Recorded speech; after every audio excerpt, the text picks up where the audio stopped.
Ready? Yep. Okay, call to order. Tina Roll Adcock. call. Oh, sorry, Tina Adcock Thomas. Mark Evans. Ashley Hillard. Pledge of Allegiance.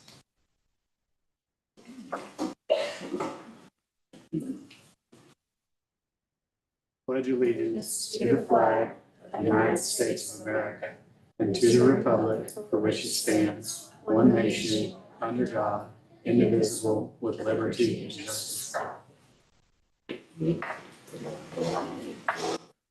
Hey, Dr. Robert, district update, you want to lead us? Sure. Our enrollment is slowly increasing.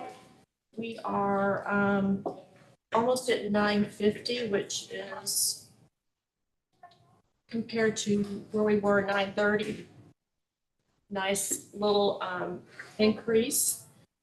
We are at 501 at the elementary and 448 at the high school. Our financials are attached. If anyone has any questions. I do not. Our personnel changes, we have a couple of changes for this month. Vivian Pitts, which is a 5th and 6th grade art teacher at the elementary, is leaving its semester. And we're very grateful that Aaron Jones is going to step in and take over her 2 classes. So he's going to add that into his schedule. And then Terry Harrell is retiring as of Friday, and she's at HR. And Renee has been slowly learning all the processes and things that she does, and between Susan and herself, they will manage the workload there. So these 2 positions we are not refilling.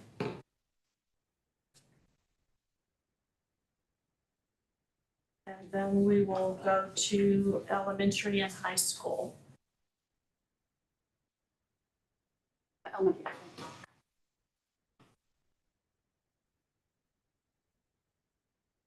Since we last met, we've had a couple of things happen, some fun things that have happened in our building. We had every single person in our building went on an instructional round. And so that's similar to when doctors go on rounds. It's a professional learning where teachers go and visit other teachers in their classrooms and they see what they're doing. So we had groups of 3 to 5 teachers, they were led by either Ms. Fowles or Ms. Hale. They were in a group together and they went and watched one teacher's classroom. They wrote things down that affirmed what they already do in the classroom, things that they want to take back and things they wonder. Then they went and did it in another classroom, debriefed together and shared that with the people that they visited. We had 10 different teachers volunteer to have their classrooms open to instructional rounds, and every person was visited 2 times each. Every person went on an instructional round. Like Mr. Ty went, our counselor went, nurse Katie went. I mean, everybody went on one. And part of the reasoning for that is even though people who are not in the classroom teaching, they're part of our school and we want them to know what's happening in the classrooms. And it's really difficult in those really busy jobs to get out of that to go and see what's actually happening. You just hear about it from the kids that you see. So that was really successful. We had a lot of teachers that said immediately they wanted to do more. The goal is to get our building to a place where teachers are spontaneously going to see each other in their classrooms. And that's a big shift for people because sometimes it's your classroom. I shut the door and I do my thing in my classroom, and having your peers come in, they can have 30 kids watching them all day long, but another adult watching them, a peer especially, can be really nerve-wracking. So our teachers were so positive and they were so excited to get to see each other. And it really does also build up our teachers who are our host classrooms because they're kind of moving into a little bit of a leadership position for that. We had our Pages and PJ Literacy Night. Last week, we invited kids to come. We kept them for 3 hours after school. We did read alouds. They had time to read independently. We did some games and fun things with them and fed them dinner. and that was really successful. We had about 75 kids that were there. That's a lot. And we charged families $5 and we fed them dinner. And we actually made some money, like not much, but we made a little money. But we wanted to give parents a time that they could go out and, you know, do their Christmas shopping, finish whatever, maybe have a minute to themselves in silence, but also have some time where we're promoting literacy. That's just a part of our life. It's what we do, and just having some fun with our kids. So it was great. We had kids asking when the next one was, which we don't have, but we do plan on doing more. In PLCs, our professional learning communities, our teachers did a lot of work recently in this teaching learning cycle. They worked on, it's called unpacking standards. It's taking the standards and analyzing every little piece of it and breaking it down into the learning expectations. So if I'm, for example, if I'm going to learn about the Pythagorean theorem, I probably need to know some things about triangles. I need to know that, you know, there are different steps I need in order to get to that grade level expectation. And so our teachers got that finished for their Q3 standards. And they are currently writing assessment pieces for their common formative assessments that they will be using in January when they get back. And then also in PLCs, they're also working with their current intervention groups. They're looking at the data from those groups. They're moving kids around to the different places that they need to be and regrouping. So one exciting thing from PTA that I was going to share is our PTA got a grant for a free family STEM night. It's like a $1,250. I think it's $1,200. And so in February, they're going to have a STEM night, which we were going to have anyway, but they're going, now it's going to be quite enhanced.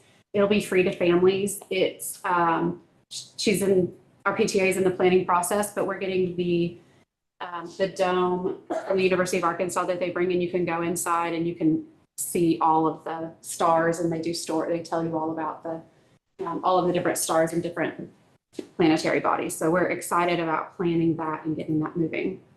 And then the last little thing that we're getting ready for is when we come back in January, we'll be taking our Atlas interims, and we will be able to look at our interims that we took at the very beginning of the year and our tests that we are going to be taking in January, and we'll be able to see our kids progressing, how much they need to progress. Like, are we on track? Are we as a school doing what we need to do to get kids to be where we would like them to be at the end of the year? So it's a really good time for us to look at the data as a whole, and then also for individual kids. Are there kids that are not growing at all? That's something we need to make sure we're doing something about if we aren't already. So that will happen in January, and we get results immediately. So as soon as kids are finished testing, we have those results so we can start analyzing. So in the February board meeting, I will have some data on that for you. Do you want to go ahead with your teacher? Yes. So our teacher of the month is a brand new teacher to our building, but she's not a new teacher. It is Miss Maggie Clark. She's in kindergarten. She is, as you might be able to, so it's Spirit Week. Santa versus Grinch, so she's Santa. She picked Santa. She was nervous about dressing up, and I said, we're in elementary and it's Spirit Week, like, please dress up. So she has brought a lot of joy to our school. She is someone who has jumped in. She cooked all the hot dogs for our pages and PJs. Like, she will jump in if there's something that needs to be done. She's doing it. But also her classroom, those babies, I mean, the first week they were walking in a straight line, and for kindergarten, that is really impressive. But they're also learning in the classroom. I've been in there a couple of times, and the kids are sitting there, they're calling out, they're answering, they're doing some really great math work and great literacy work in there. So we're just so happy and thankful to have Maggie on our team. Thank you, Maggie. Yeah, they're going to come stand with you. She asked me if it's a 15-year-old. It's a good story. Yeah.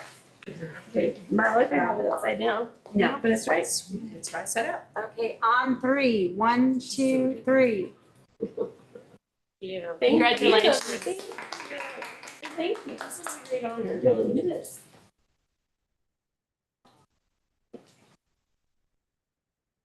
All right, we're gonna move on to the high school. First thing I'm gonna do is recognize our high school staff of the month. which I am super excited about this because I've known her forever. Even before I was at AAA, we worked together at Springdale High School, and it's Miss Darla Sullivan. Our office manager worker. She is the catch-all. The students love her. She's literally, me and Jerry would fail at our jobs if we did not have Darla. And the school would burn and fall and I don't know, all the things. She does everything for us, and that's literally all you can say. We have kids, that say she's like a second mom. She's just the most wonderful lady. And so we love you to pieces and we're very proud of you. So staff voted on her, so go get your photo, baby.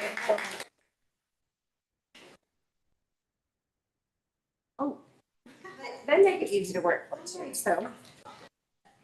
You're our Christmas party, it's fine. How about that? Okay, yes, that's okay. Want us to scoot down a little bit? Just a little bit. All right, great. On 3, 1, 2, 3.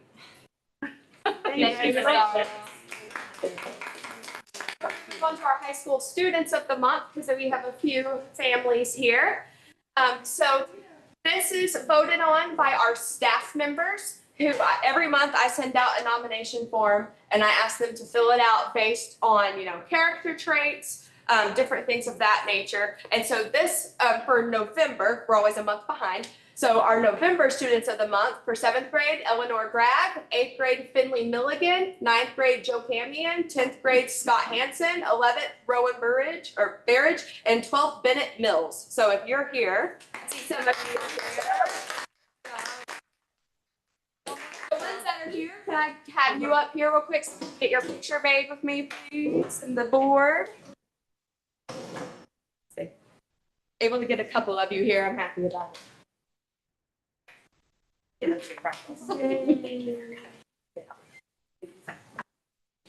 Right, we'll smile. Good. Okay, on 3 again. 1, 2, 3. Thank you, Thank you.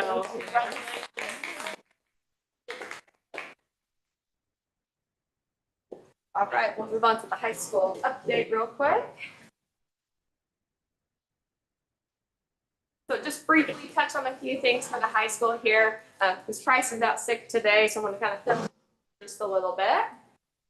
The first thing, really quick, we're going to go through just a couple data points. This is looking at our RTI intervention. Specifically, I'm going to show you 7th grade today. This first slide, though, is an overview of the school. For those that are using IXL, which is one of the programs that we've been working on using in intervention, you can kind of see our mountain here. It shows you what they consider mastery is 100%, proficiency is 80%. We've practiced over 3,000 skills, almost up to 4,000. We've had 1,647 that have been mastered, meaning 100% on those skills that students are achieving. And then the skills proficient, 1,900, a little above. This is what I love to look at though.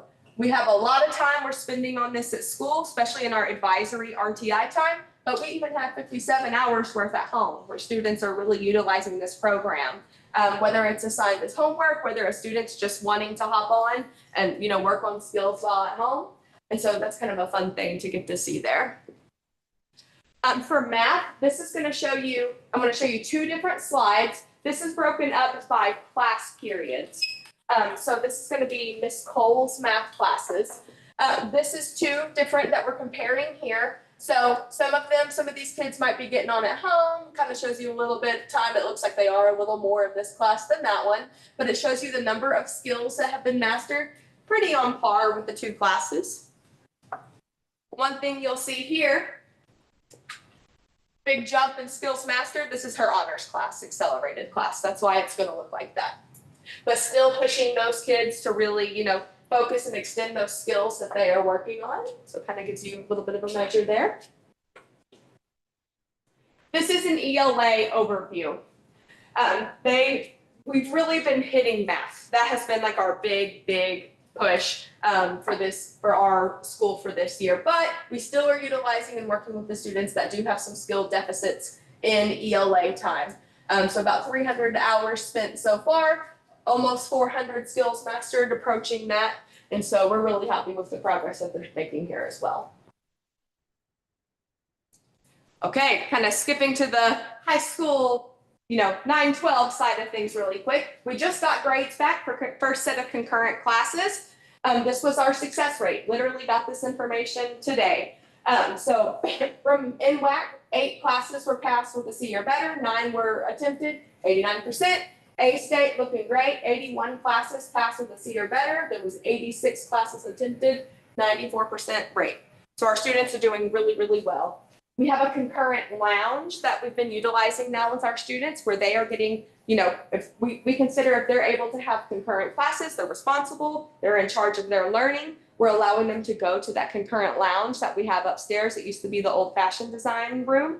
And we have a camera in there. We look in on them, and they are working. They're doing what they need to do. The kids are being awesome. And we're really seeing, today when I looked at it, it's mostly A's and B's. I mean, they're really rocking it. All right, a quick overview of Night at the Museum. This happened on November 20th at Crystal Bridges. I focused just on the high school sections, but it was a district-wide thing. This time was where our core classes were engaging with the art. So listed there shows you the teachers that were involved this time. AJ Harris, Ms. Kirkpatrick, Ms. Wasserman, and Ms. Blanchard. Briefly, just going to go through pictures, won't talk about each one, but that map kind of shows the layout of what happened. Our wonderful greeters that were our student ambassadors at the front that were greeting everybody. Just kind of quickly go through some of these. Student services. This is kind of my realm as the director of SPED. I just wanted to really quickly give y'all a current numbers update. This is literally as of today at the elementary, 54 students on an IEP compared to the high school's 48. 504s, 63 at the elementary, 86 at the high school. And then students that are currently receiving dyslexia services, 53 at the elementary and 5 at the high school. One person, when I was showing this to earlier, we were going over it, asked me why there's such a big difference between elementary and high school dyslexia numbers. And it's because by the time they've gone through the program at the elementary, they are just leveling out by the time they get to us. The 5 that we have are normally, lots of times they're students that move into us from another district, or lots of times they might be students on IEPs that have deficits with dyslexia along with some other things that we're working through. But a lot of those 53 students that are at the elementary now, by the time they're in 7th grade, we won't have them in dyslexia anymore. They would have moved out of it. And then this is just going to be a few slides really briefly. We just had tea with Clara, our huge, what's the lowest grade that was in tea with Clara? Was it K? K, yeah. Okay, K-12 dance program. Excuse me, I'm sorry. And kind of goes with the Nutcracker and different things going on. It was stunning, absolutely beautiful. If you missed it, I'm sorry, because it's so good. It's one of my favorite. Look at that picture. It's just stunning. Joel is crazy good. I mean, just absolutely. Again, I'm sorry, these pictures, I kind of just focused on the high school since it was the high school's update. But really proud of our dancers, K-12 and how they did. Was a great fundraising opportunity for the dance program, brought in a lot of money for their program, and so we're super proud of how they did. So, any questions from high school perspective? Thank you. Okay, thank you. Yeah, I'm going to make an assumption that we have no comments from the public for this meeting.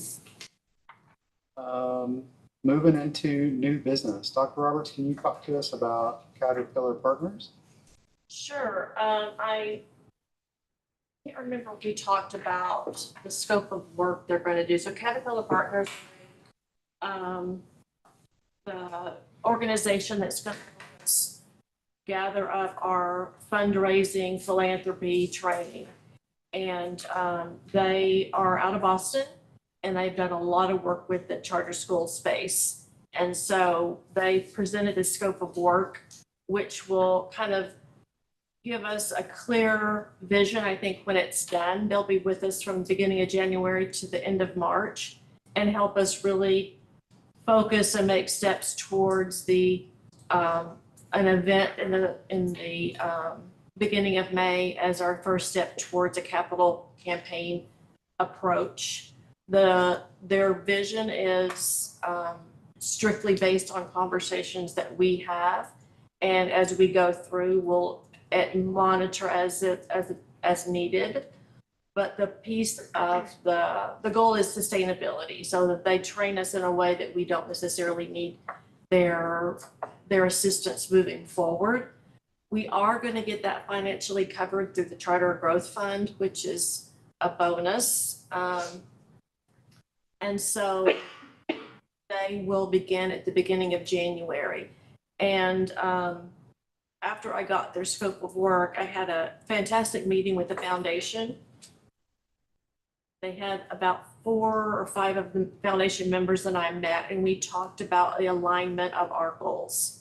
Talking about our foundation being super aligned with the work of the board, and that as a fundraiser entity, we're going towards the same mission and vision, so we're not competing. They completely agreed, and they would like to attend this training session that they're going to have with you.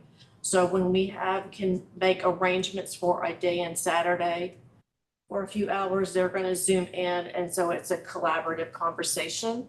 And we'll solidify that date between now and our next meeting, so we know when that is.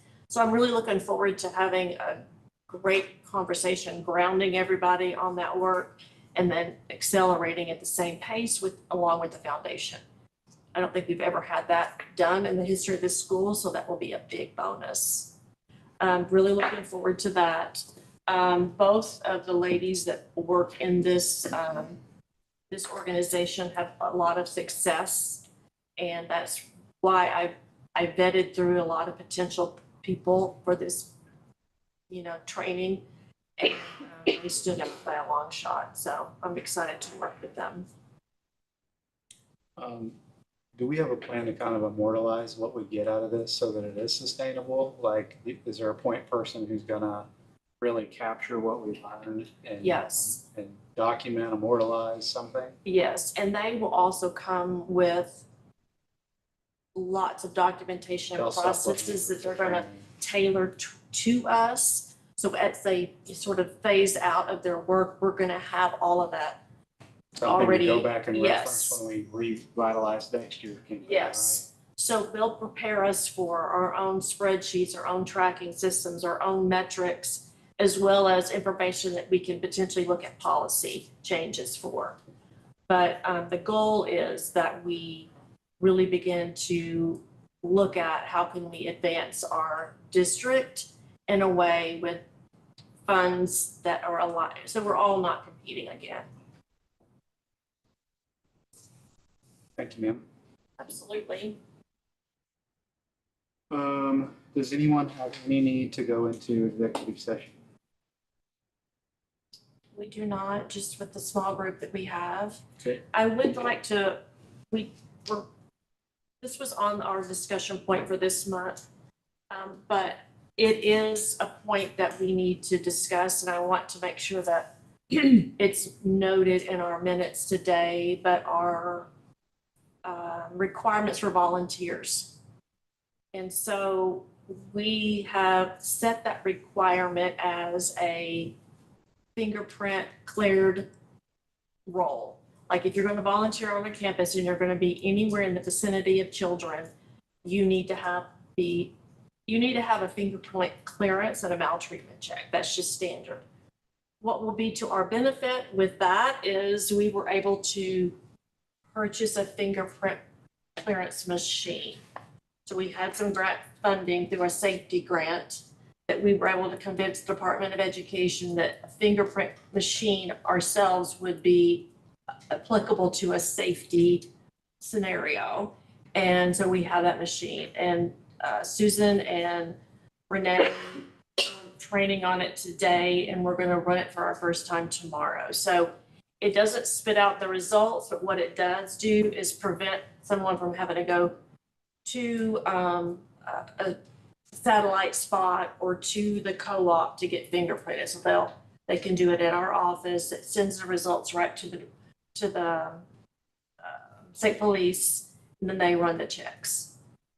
So that will help the speed of getting clearances, and probably hopefully some of the frustrations on having to travel and sort of the transportation issues.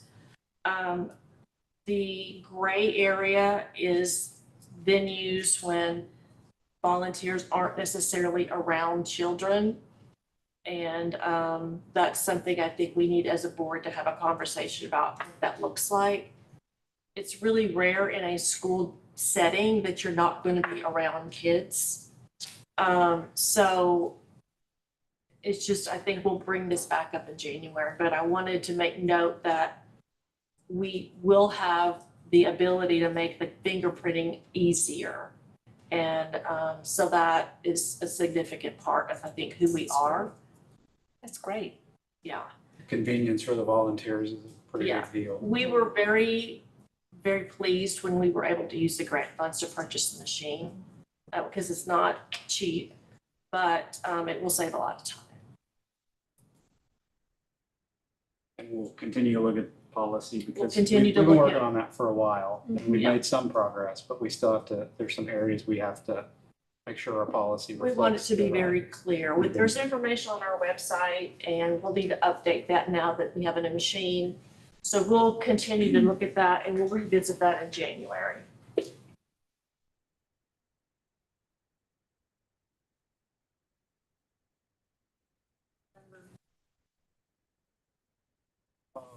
We don't have a quorum, so we're gonna approve the minutes next month. Next. Anybody else have anything before I move to adjourn? No. Okay, I move to adjourn. Second. It is officially the shortest meeting. Yes, officially. Oh, you moved, Tina. I Second. seconded it. All in favor? I- Any opposed? 39 minutes, right at that. Hope we didn't even start on time, so like, it's really fast. Yeah.